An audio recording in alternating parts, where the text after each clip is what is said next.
जय भारत. महाराष्ट्राच्या जडणघडणीमध्ये अनेक लोकांची नावं घ्यावी लागतात. त्या महाराष्ट्राच्या एकूण जडणघडणीचा विस्तारपूर्वक विचार केला तर त्याचं श्रेय ज्या अनेक महापुरुषांना संतांना दिलं जातं. राजकीय क्षेत्राचं मराठी अस्मितावादाचे जनक, मराठी राष्ट्रवादाचे जनक म्हणून ज्या एका महान व्यक्तीला श्रेय द्यावं लागतं त्यांचं नाव मलिक अंबर. मलिक अंबरला फार मोठे साहित्यिक, लेखक, देशीवादाचे जनक भालचंद्र नेमाडे असं म्हणतात की मराठी राष्ट्रवादाचे जनक हे मलिक अंबर आहेत. कोण होते मलिक अंबर आणि त्यांचं मराठी राष्ट्रवादाच्या संदर्भात काय योगदान आहे? तर मलिक अंबर हे इथिओपिया देशातले एक गुलाम होते. तरुण असताना मलिक अंबर यांना इथिओपिया देशातून कोण्या ना कोण्या कारणाने विकलं असावं किंवा कुणीतरी उचलून नेलं असावं आणि हा एका इथिओपिया देशातल्या गुलाम तरुणाला अरबस्तानाच्या बाजारपेठेमध्ये विकण्यात आलं. अरबस्तानाच्या बाजारपेठेत पिंजऱ्यात बंदिस्त असलेला किमान 7-8 वर्षाचा हा पोरगा तिथल्या एका मोठ्या मौलवींनी, उलेमाने त्या मुलाला, त्या पोराला तिथून सोडवलं, म्हणजे विकत घेतलं आणि त्याला चांगली तालीम दिली. इस्लामची तालीम दिली, इस्लामची शिकवण दिली, धर्मग्रंथांची शिकवण दिली आणि त्यातून हा तरुण प्रगल्भ झाला, विकसित झाला. एकीकडे हा लढायला शिकला, दुसरीकडे विद्वान बनला. या एका प्रगल्भ उमद्या तरुणाला पुन्हा महाराष्ट्रातल्या निजामशाहीने विकत आणलं आणि निजामशाहीने विकत आणलेला गुलाम म्हणून महाराष्ट्रात आलेला हा युवक स्वतःच्या कार्यकर्तृत्वाच्या जोरावर स्वतःची चुणूक दाखवतो आणि महाराष्ट्रामध्ये अनेक सरदारांना एकत्रित करून मराठी राष्ट्रवादाचा पाया घालतो. कसं काय? तर एकदा अहमदनगरच्या निजामशाहीमध्ये फार मोठी दंगल झाली. त्या काळात हजारेक लोक मारले गेले, म्हणजे ही संख्या मोठी आहे, प्रचंड आहे. दंगल झाल्याच्या नंतर अनेक सरदार निजामशाही सोडून जायला तयार झाले, काही लोक गेले.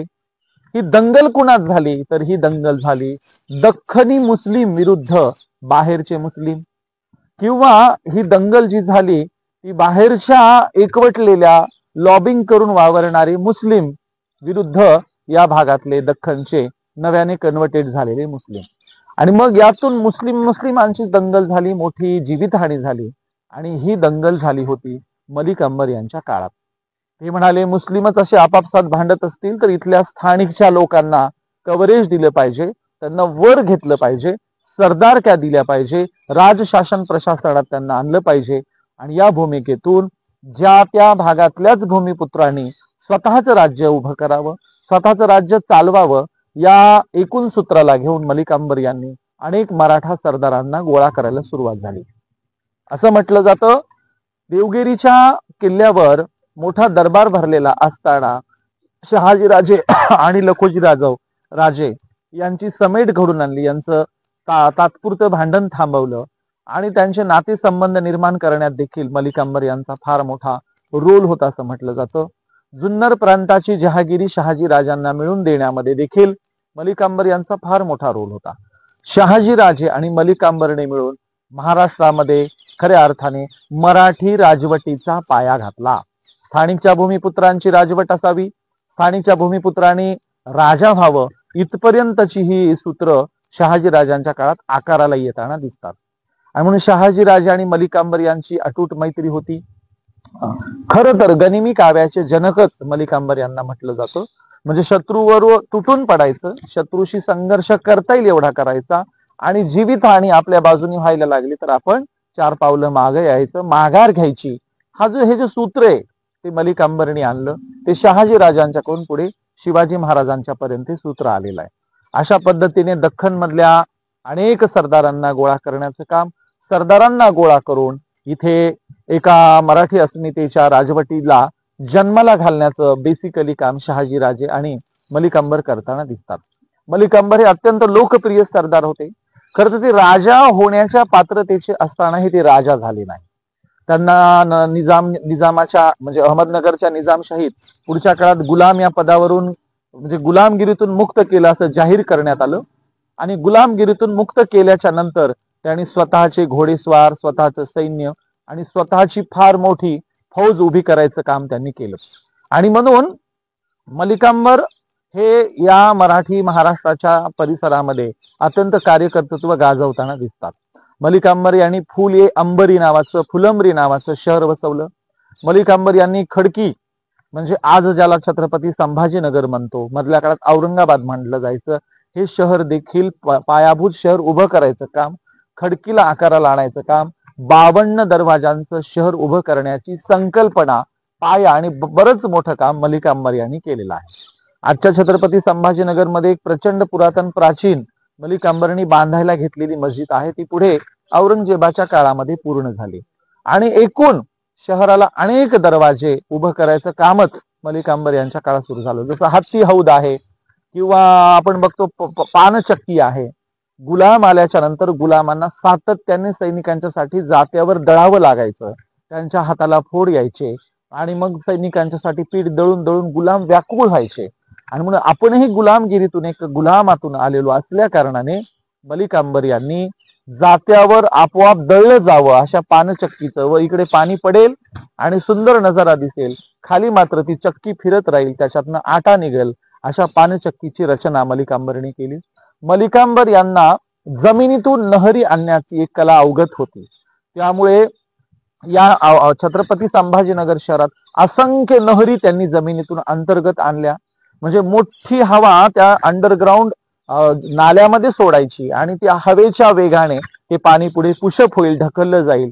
अशा पद्धतीने उंच डोंगर माथ्यावरचं पाणी छत्रपती संभाजीनगर शहरामध्ये मलिकांबर यांनी आणलं. आणि आजही त्यापैकी 16 नहरी जिवंत असल्याचं म्हटलं जातं. काही नहरीमध्ये तर उतरून घोड्यावर उतरून नहर पुसता येईल अशा लांबी रुंदीची मोठी नहर आहे. हर्सुल भागात एक नहर आपल्याला आताही जिवंत नहर बघायला मिळते, ज्यातनं आताही 12 महिने 24 तास पाणी तुम्हाला दिसतो. म्हणजे छत्रपती संभाजीनगरला त्या काळामध्ये आजूबाजूच्या डोंगर रांगांमधून हे पाणी आणण्याचं काम मलिकांबर यांनी केलेलं आहे.